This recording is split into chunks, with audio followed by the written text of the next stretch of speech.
एक बुजुर्ग माता जी अपने बेटे के दरवाजे पर पहुंची तो वहां दरवाजे पर ताला लगा हुआ था। तो माता जी ने फ़ोन घुमाया और बोला, हेलो बेटा, कहाँ हो? हम तुम्हारे दरवाजे पर खड़ी हैं। तो बेटे ने कहा कि हम तो आ गए हैं मनाली घूमने के लिए। तो माँ ने कहा, बेटा, और छोटे भाई का महीना पूरा हो गया है।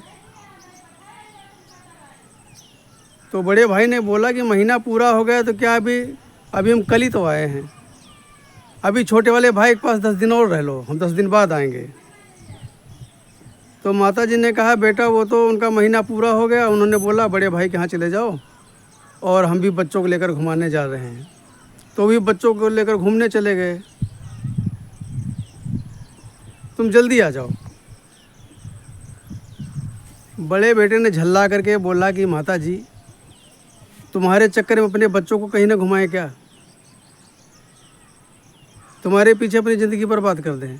अरे 10 दिन की तो बात है, 10 दिन और कहीं रह लो। माता जी का दूसरे जगह कोई सहारा नहीं था कि जो उनको सहारा दे रहने के लिए। दूसरा कोई सहारा भी नहीं था। छोटा बेटा का महीना पूरा हो गया, वो भी चला घूमने के लिए। बड़े बेटे को पता था कि छोटे भाई का महीना पूरा हो रहा है, माता जी हमारे घर पे आएंगी।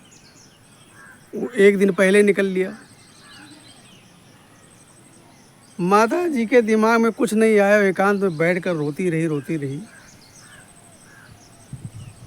और रो रो करके माता जी ने दम तोड़ दिया। जब माता जी ने दम तोड़ दिया तो दोनों बेटे आए सुन करके।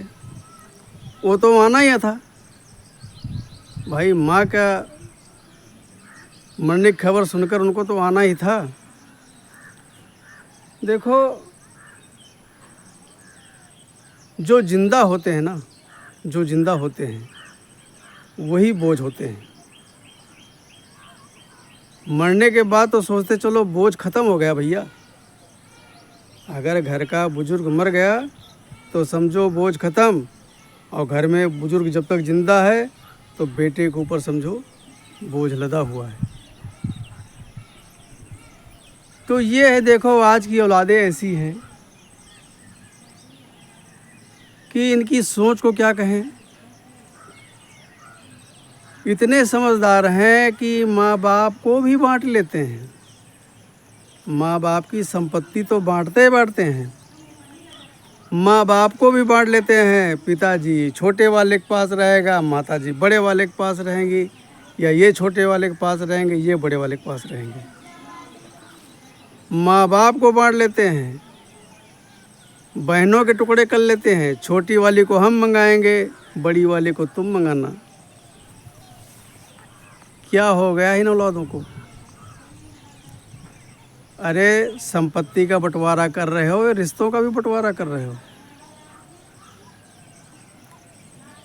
ऐसे बंटवारा कर रहे हो जैसे तुमने औलाद पैदा की ना हो। आपकी औलाद भी तो यही सब सीख रही है, वो भी सब यही करेगी। बच्चे सबसे पहले घर से ही सीखते हैं, स्कूल तो बाद में जाते हैं। और स्कूल में ये 3 तेरा नहीं पढ़ाया जाता है। जो 3 तेरा की गिनती होती है ना, ये बच्चे घर से ही सीखते हैं। और जो बच्चा घर से सीखता है वो पूरी ज़िंदगी उसी पर चलता है। वो स्कूल की पढ़ाई केवल ऑफिस दफ्तर में, वहाँ से आने के बाद जब घर पहुँचेगा तो जो बच्चा घर में पढ़ा होगा वही चीज़ घर में चलाएगा। लोग ये भूल जाते हैं, सोचते हैं कि बस जो कुछ हम ही हैं, हमारे आगे कुछ नहीं है। बुजुर्ग होना तो अपने आप में ही एक, सही बता रहा हूँ कि बुजुर्ग होना अपने आप में एक पाप है। और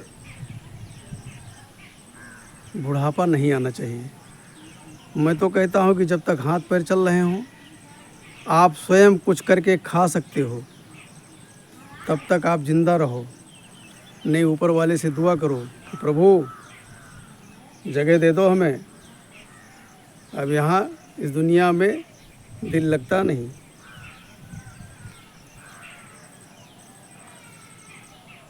आज मैं बताता हूँ कि धनवान बनना आसान है, धनवान बनना आसान है, बड़ा अफसर बनना आसान है, एक से एक पद पर पहुंचना आसान है, लेकिन आसान क्या नहीं है? एक अच्छा इंसान बनना। एक अच्छा इंसान बनना इतना आसान नहीं है। और आजकल इंसान रह कहाँ गए? इंसान तो है ही नहीं आजकल। आजकल तो सब इंसानों से अच्छा तो जानवर भैया। भाई जानवरों का भी एक सीजन होता है, जानवरों का भी एक सीजन होता है। आदमी बेसीजन चलता है, आदमी का कोई सीजन नहीं होता है। आदमी के तो है जब आँख खोलो तभी सवेरा। गजब की बात है, जब आँख खोलो तभी सवेरा। रात में आँख खुल गई तो सवेरा हो जाएगा क्या? लेकिन कह देता है कि जब आँख खोलो तभी सवेरा। कहते हैं कि सुबह का भूला हुआ अगर शाम को घर लौट आए, सुबह का भूला भटका हुआ अगर शाम को घर लौट आए तो उसको भूला भटका नहीं बोलते हैं। अरे लौटने को छोड़ो, वो हमेशा भूला भटका ही रहेगा। आज का इंसान हमेशा भूला भटका ही रहेगा। वो वापस आने की सोचता है नहीं, चलते रहो चलते रहो, बढ़ते रहो बढ़ते रहो।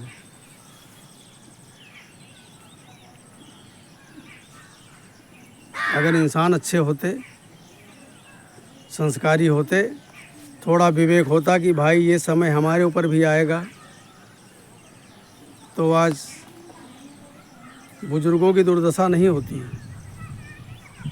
आप किसी भी शहर में चले जाओ, चाहे छोटा शहर हो चाहे बड़ा शहर हो, अगर कोई भीख मांग रहा है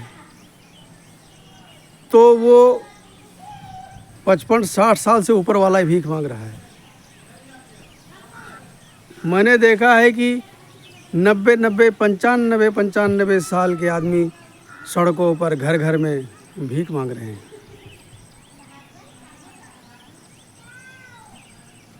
और उनसे बात करो तो उनके बच्चे साले बिजनेसमैन ही निकलेंगे, बिजनेसमैन निकलेंगे। दूसरों पर हज़ारों रुपए उड़ा देंगे। एक बर्थडे का अगर बच्चे का छोटा सा बर्थडे करेंगे तो उसमें लाखों रुपए उड़ा देंगे। लेकिन भैया बूढ़े माँ बाप के लिए जगह नहीं। समय तुम्हारे ऊपर भी घूमेगा। ये कहते चलती चाकी देख के दिया कबीरा रोए, और दो पार्टनर के बीच में साबुत बचा न कोई। कोई नहीं बचेगा, सब पिसोगे। लेकिन यही है कि लोग कल की चिंता नहीं कर रहे हैं, आज में जी रहे हैं। और जो आपका आज है इसको ख़त्म होने में टाइम नहीं लगेगा। कहते यार समय नहीं कट रहा है, समय नहीं कट रहा है। कभी हम भी बच्चे थे, हम भी माँ का दूध पीते थे, और एक एक मिनट करके 63 साल के हो गए। हमको पता नहीं लगा कि हम कब 63 साल के हो गए। हमारे बच्चे बड़े बड़े हो गए, मैंने बच्चों की शादी कर दी, बच्चे भी बच्चे वाले हो गए। समय बहुत जल्दी कटता है। ये तुम्हारी भूल है कि समय नहीं कट रहा है, समय नहीं कट रहा है। अरे ये मत भूलो, समय तो कट ही रहा है, समय के साथ तुम भी कट रहे हो। तो कुछ तो थोड़ा सोचो। सब दिन होत न एक समान, सब दिन होत न एक समान। सबका दिन एक जैसा नहीं रहता है। आज तुम हट्टे कट्टे हो, तुम्हारे हाथ पैर सलामत हैं, एक समय ऐसा आएगा कि तुम चाहोगे सर खुजलाने के लिए, तुम्हारा हाथ ही नहीं उठ रहा है, चलना चाहते हो पैर ही नहीं काम कर रहा है। तो सबके साथ होना है। ये बुढ़ापा हर किसी को आना है, इससे कोई बच नहीं सकता है। तो जीते जी अगर आप अपने माँ बाप की सेवा कर लिया है, अगर माँ बाप की सेवा कर लिया है तो आपके बच्चे आपका 100% सेवा करेंगे। और माँ बाप का सेवा नहीं किया है तो आने वाली पीढ़ी आपको लात मार के भगाएगी, लात मार के। ये नोट कर लो। इस फिराक में मत रहो कि हमारा तो कुछ नहीं होगा, हम तो अमर हैं, हम राजा हरिश्चंद्र हैं, तुम खाक चंद हो। आज के मैं सही बता रहा हूँ कि हमने अपने पड़ोस में देखा है, पड़ोस में, कि वो अपने पिताजी को बिठा करके, अब तो हैंडपंप लग गया घर में, समरसेबल लग गया, तो कुएं से पानी भर के और अपने पिताजी को चौकी पर बिठा करके साबुन लगा लगा करके रगड़ रगड़ करके मालिश करते थे, रगड़ रगड़ के मालिश करते थे। और आज उनसे संपन्न हमारे परिवार में कोई नहीं है, सही बता रहा हूँ। अगर किसी ने माँ बाप की सेवा की है तो हमारे पड़ोसी ने किया है। माँ बाप सबके हैं, लेकिन माँ बाप को जानता कौन है? जब इंसान स्वयं माँ बाप बन जाता है ना, तो अपने माँ बाप को भूल जाता है। अरे तुम्हारी औलाद भी तुमको भूल जाएगी, बचोगे नहीं। इसलिए हम आपसे विनम्र निवेदन करते हैं कि देखो, घर में अगर कोई बुजुर्ग है तो उसको क्या चाहिए? 2 टाइम का खाना। अब उनका इतना बड़ा पेट नहीं हो जाता, जब उनकी उम्र बढ़ जाती है उनका पेट भी सिकुड़ जाता है। जब जवानी में वो 4 रोटी खाते रहे होंगे तो बुढ़ापे में उनको 2 रोटी चाहिए, और वो भी आप नहीं दे पा रहे हैं। तो बुढ़ापे में 2 टाइम उनको 2 रोटी दें। अगर 2 जोड़ी कपड़े ले लेते हैं, ये नहीं कि उनको सूट बूट टाई। घर का बुजुर्ग किसी रिश्तेदारी में घूमने नहीं जाता है, आप ही जाते हो घूमने। अपने ससुराल जाओगे, साड़ू के यहाँ चले जाओगे, बिटिया दामाद के यहाँ चले जाओगे। घर का बुजुर्ग सिर्फ आपके दरवाजे की रखवाली करता है, वो किसी रिश्तेदारी में नहीं जाता है, क्योंकि चलने की स्थिति में नहीं होता है। वो तो आपके घर का चौकीदार बन के रह गया है। और चौकीदार, आज की डेट में चौकीदार रखोगे तो कम से कम 15,000 रुपये देना पड़ेगा। 15,000 रुपये खाना देना पड़ेगा, वर्दी भी देनी पड़ेगी, उसको दे लोगे। लेकिन जो घर का बुजुर्ग 24 घंटे का चौकीदार है, अगर घर में कोई बुजुर्ग बैठा है, आपके दरवाजे पर कोई कुत्ता बिल्ली नज़र नहीं आएगा। इतनी तेज़ निगाहें रखता है, वो सोचता है कि भाई हमारे बेटे को कोई नुकसान ना होने पाए। उसके बारे में आप सोच नहीं रहे हो। तो मैं तो कहूँगा कि घर में जो बुजुर्ग हैं, ज़्यादा नहीं लेकिन थोड़ा बहुत उनको ध्यान दो। उनको ज़्यादा ध्यान देने की ज़रूरत नहीं है। 2 वक्त की रोटी दे दो, 2 जोड़ी कपड़े, और साल भर आराम से चलाते हैं, साल भर। मैंने अपने पिताजी को खुद देखा है। मैं दूसरों की बात नहीं कर रहा हूँ, अपने पिताजी की बात कर रहा हूँ। हमारे पिताजी के लिए 2 धोती आती थी, और वो धोती ऐसी होती थी कि आप अपने मोटरसाइकिल का टायर भी नहीं साफ़ करेंगे, इतनी मोटी धोती होती थी। उतनी मोटी मोटी आजकल लोग बिस्तर पर दरी बिछाते हैं, इतनी मोटी हमारे पिताजी की धोती होती थी। उसको निचोड़ नहीं, अगर धोती भीग गई तो निचोड़ नहीं सकते थे, वो अपने आप हवा में सूखती थी, और सूखने के बाद में लक्कड़ हो जाती थी। आज हमको टेरी काट चाहिए, बहुत बारीक मुलायम कपड़ा चाहिए। हमारे पिताजी ने वो ज़िंदगी गुजारी है।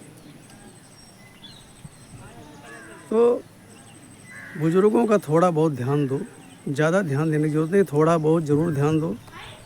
क्योंकि देखो, वो उनको कष्ट दोगे तो भी वो आपको दुआ देंगे, और सेवा करोगे तो अपार दुआ देंगे।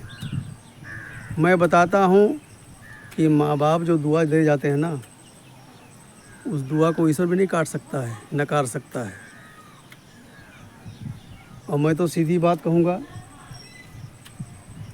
कि आप चाहे किसी चीज़ से ना डरो, किसी चीज़ से ना डरो, दुनिया में किसी से ना डरो, लेकिन जो ना बोल करके, चुपचाप रह करके जो बद्दुआ दी जाती है ना, उस बद्दुआ से ज़रूर डरना। जो बिना बोल कर बद्दुआ दी जाती है, 101% काम आती है, 101% नाश कर देगी, विनाश कर देगी, सत्यानाश कर देगी। नमस्कार।